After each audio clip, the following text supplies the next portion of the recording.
The clink of silverware and the low hum of conversation filled the small town diner on a quiet Thursday morning. The scent of fresh coffee hung in the air, blending with the sizzling of bacon on the grill. At a corner booth, a man with silver hair and a weathered face sat alone, slowly stirring his coffee.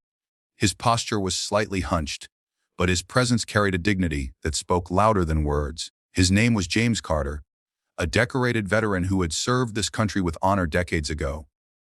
At 75, he wasn't just any elderly man, he was a black veteran who had endured battles overseas and at home. But dignity doesn't always shield one from cruelty. Across the diner, a younger man in his 30s, loud and brash, strutted with arrogance. His name was Tyler Briggs, known around town as a troublemaker, always looking for someone weaker to intimidate. Tyler had no respect for age, color, or service. His respect only stretched as far as his ego could reach. He noticed James sitting alone and scoffed. "Look at that old man," he muttered to his friends, loud enough for half the diner to hear. "Bet he thinks wearing that little veteran's cap makes him special." James didn't flinch. He'd faced men with rifles, bombs, and hatred. Words, no matter how sharp, couldn't pierce the armor he'd built over years of sacrifice. But Tyler wasn't satisfied with silence. He wanted a reaction. He walked over, leaned against the booth, and sneered. "Hey, old man. Why don't you thank me for letting you sit here? People like you think you're heroes. All you are is useless now." The diner grew quiet. A few customers shifted uncomfortably, others lowered their eyes, unwilling to step in. James looked up, calm but firm. "Son, respect doesn't cost you anything. But disrespect will cost you everything." Those words, spoken with steady conviction, pricked Tyler's pride. His face twisted in anger. In a reckless moment, he raised his hand and slapped James across the face. The sound cracked through the diner like a gunshot. Gasps erupted. The old man's glasses slid down his nose, and for the first time, James's hands trembled, not from fear, but from the deep humiliation of being struck in front of strangers in the country he had once fought to defend. No one knew that at that very moment, across town, James's son, Marcus Carter, was in a high-security meeting. Marcus wasn't just any man. He was the director of Homeland Security, one of the most powerful positions in the country. To the world, he was a figure of authority and strategy, responsible for protecting millions. To James, he was still just his boy, the child he raised with discipline, values, and an unbreakable sense of justice. When James left the diner in silence, his face stung more from shame than the slap itself. He didn't call his son right away. Veterans like him carried burdens quietly. But someone in the diner recorded the incident on their phone. By that evening, the video had spread online, and Marcus saw it. At first, he froze. Watching his father, the man who taught him courage, being assaulted so callously filled him with a rage he hadn't felt in years. Marcus could handle threats from abroad, cyber attacks, terrorism plots, but seeing his father disrespected on American soil cut deeper than anything. He called his father immediately. "Dad, why didn't you tell me?" James sighed on the other end. "Son, I've fought bigger battles than a fool in a diner. I didn't want you to carry my pain." But Marcus was not just his father's son. He was a man sworn to protect justice. "This isn't just about you, Dad. It's about every veteran who's been disrespected.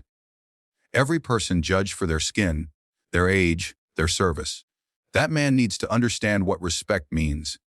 The following week, Tyler Briggs found himself summoned, not by local police alone, though charges of assault were filed, but by federal investigators who had been handed the case after Marcus demanded a thorough review. Tyler was stunned. He thought it was just an old man he could push around. He had no idea the old man was the father of someone with the power to hold him accountable in ways he couldn't even imagine. But Marcus didn't stop there. He chose not to bury the incident in bureaucracy.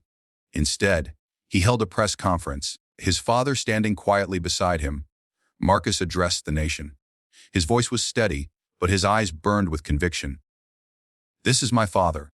He is a veteran who fought for this country when many like him were denied the very freedoms they defended. Last week, he was assaulted in a diner, not just struck with a hand, but with the weight of prejudice and ignorance.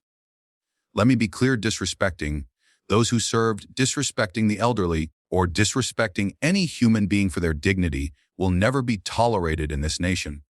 The story rippled across the country. News outlets covered it, communities debated it, and millions of veterans felt seen and heard. Messages poured in from fellow service members and strangers alike, offering James gratitude and support. Tyler, meanwhile, faced his reckoning. He was sentenced not just to serve time, also to complete mandatory community service at a veterans hospital.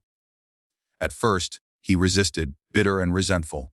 But over months, as he wheeled men and women into therapy rooms, listened to stories of bravery and sacrifice, and saw the humanity of those he once mocked, something in him began to change.